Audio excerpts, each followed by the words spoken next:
Hari ni saya nak kongsikan tips untuk kita kumpul RM50,000 dalam masa 3 tahun saja. So video ni khas bagi tuan-puan yang ada matlamat nak capai dalam masa 3 tahun. Sebagai contoh, nak beli kereta ataupun nak guna sebagai simpanan kecemasan dan lain-lain lagi yang mana akan memerlukan RM50,000 dalam masa 3 tahun lagi.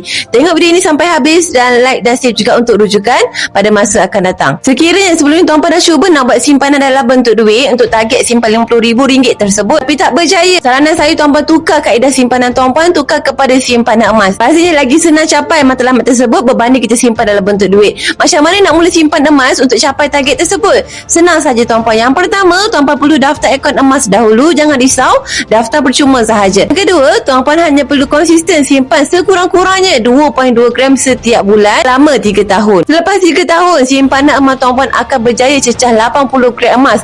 Yang di mana hari ini tuan-puan 80 gram emas tersebut dah mencecah RM50,000. Dengan kenaikan harga emas sekitar 10% setahun, percayalah 80 gram emas yang tuan-puan simpan itu akan meningkat nilainya lebih daripada RM50,000 pada 3 tahun akan datang.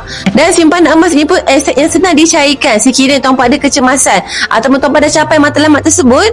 Tuan-puan boleh terus jual emas tersebut untuk dapatkan duit cash semula. Malah bila kita simpan emas ni jauh lagi senang kita capai matlamat berbanding kita simpan dalam duit. Bila kita simpan dalam duit, kita akan lebih senang nak terguna duit tersebut untuk belanja dan sebagainya. Berbeza bila kita simpan dalam bentuk emas. Bila kita simpan dalam bentuk emas ni, terutama emas fizikal, kita akan lagi sayang untuk jual emas tersebut semata-mata untuk dibelanjakan. Kita hanya akan jual bila betul-betul kecemasan ataupun bila dah capai matlamat sahaja. Tuan-puan yang nak mulakan simpanan emas hari ini, boleh terus klik link dekat profil saya untuk daftar akaun emas tersebut secara percuma dan boleh terus mulakan simpan emas hari ini dengan serendah RM100. Sekiranya tuan-puan ada persoalan nak tanya, boleh kontak saya dekat nombor ini untuk saya bantu tuan-puan daftar akaun emas dengan lagi mudah.